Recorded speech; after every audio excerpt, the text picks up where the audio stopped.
What's up, everybody? Michaela Vernava, Doug Kide, Zach Cox at Gillette Stadium, where the Patriots are about to take on the Tennessee Titans in a divisional round matchup. Guys, want to start with just the weather here. Clearly, it is not pouring rain as everyone expected. It is much colder than I thought it was going to be here. It feels a lot colder than it is. It says it's 29 degrees in Foxborough right now. The real feel is 20 degrees. My real feel is that I cannot feel my fingers. The temperature is expected to drop in just a little while ago. Bill Belichick was out here in a t-shirt and shorts. Yeah, that's kind of a pregame tradition now for Belichick, apparently, when the weather is below freezing. But yeah, it was like 60 degrees earlier today. It precipitously dropped down to, what, 29 you said? Yeah, and it feels every bit of 29. Supposed to get down into the teens by the end of the night. So yeah, we're not quite at week 17 status. I'm sure whoever watched, for any of you guys who watched our pregame show from Patriots Jets, it's not quite that bad, but it is still pretty cold out here, and it's windy, so this could definitely affect the kicking game. So that's what I want to talk about is in terms of, let's start with the Patriots offense and how this might affect the whole game. The fact that it's not raining, but it is very windy here and cold. I mean, the Patriots do well in the cold historically, but the wind factor, what do you think that will do to their offensive game plan? Yeah, I mean, I think it could affect things a little bit, but I mean, Tom Brady's a good cold weather quarterback. He wasn't great in week 17, but that was kind of a dramatic cold. That was so cold that no one could really operate fully in that weather. In this game, I think the Patriots could, rely a little bit more heavily on their run game, but I don't think it's necessary. And if they do have to do that, then Dion Lewis has been so good that I don't think it would hurt them that much. Yeah, I mean, the Titans have been very good against the run this year. That's been kind of the strength of their defense. They've really struggled in a lot of facets against the pass, but they have been a pretty good run defense. So going into this game, I wasn't expecting another 25-carry effort by Dion Lewis.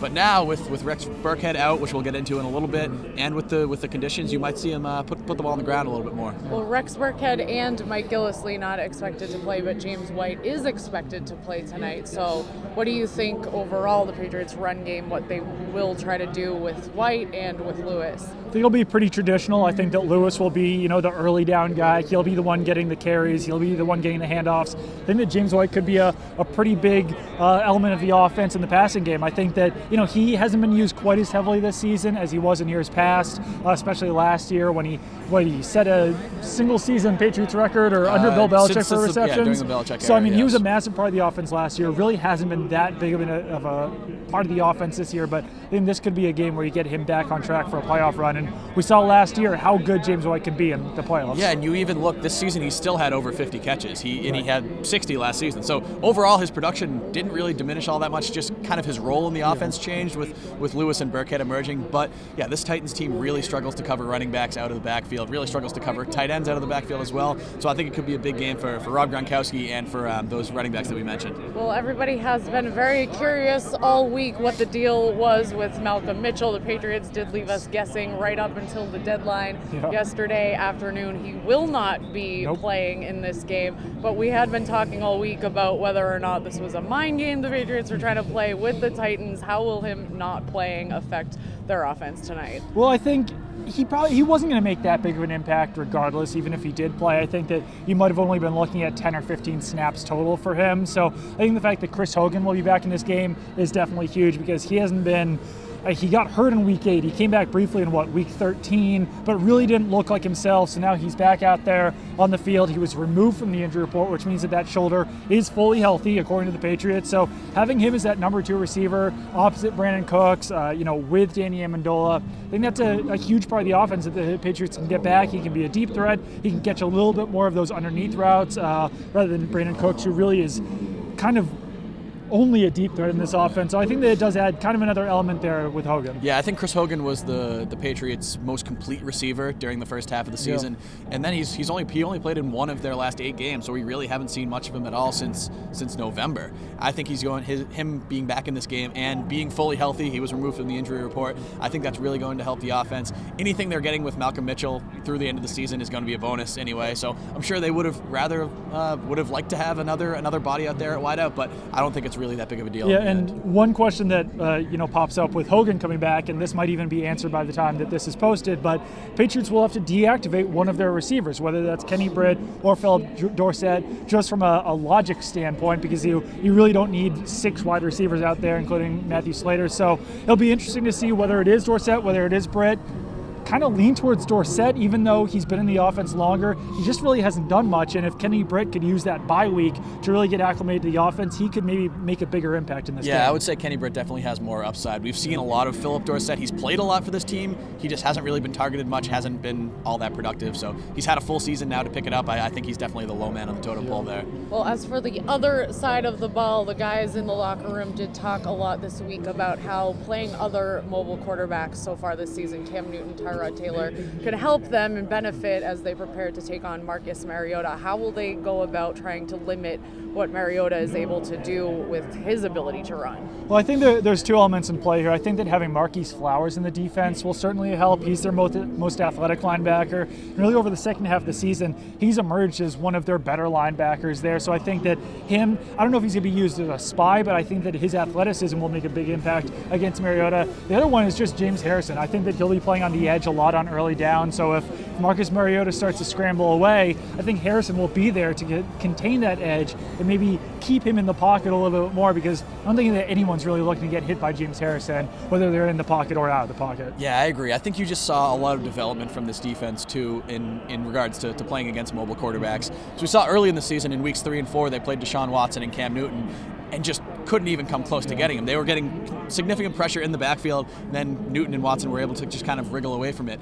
But then in those two later games against Tyrod Taylor, obviously Taylor wasn't 100% for the first one, so you can kind of write that one off. But when the Bills came here, you saw Marquise Flowers was having plays where he was chasing down Tyrod Taylor all the way to the sideline. So I think their scheme is much better now, and the pieces that they have in there are much more equipped to handle a mobile quarterback. And I will say, I think the Titans are built similarly on offense to the Bills. I don't know if they might be a little bit better than the Bills' offense, but you've got the mobile quarterback, you don't have tremendous wide receivers, and you have a strong running game. Obviously, Derrick Henry and LaShawn McCoy are shaped a lot differently, but the running game is really the strength of both those offenses. The Pats do welcome a familiar face back to Gillette Stadium tonight in Logan Ryan, who Devin McCourty said this week he still considers him a brother but does not wish him well tonight.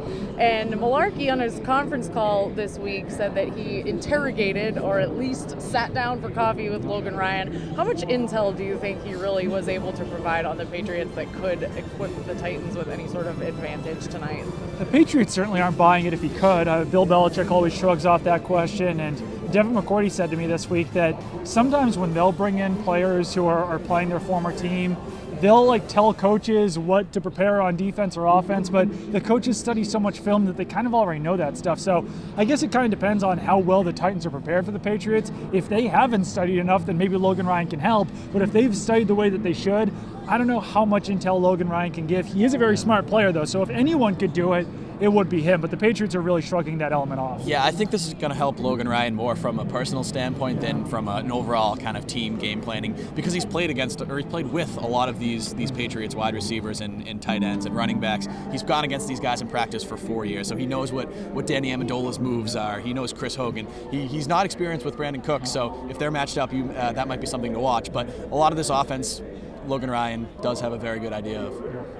All right, well, here is a fun fact, and I tweeted this out yesterday, is tonight it's a primetime game on a Saturday night, and Tom Brady's track record on Saturdays is very good. He's played 17 games on Saturdays in his career, including postseason games. He has won 16 of them. The only Saturday loss he had was to Plumbers Broncos at Denver back in 2006, so he is really good on Saturdays. One of my favorite responses to that tweet was that he's pretty good on Sundays too, which is fair. True.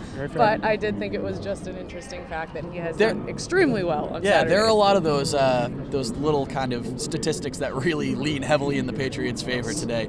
They're 6-0 in their last 6 games against the Tennessee Titans. The Titans have not beaten the Patriots since 2002. They haven't won here since 1993, when they obviously were still playing football in Houston back then.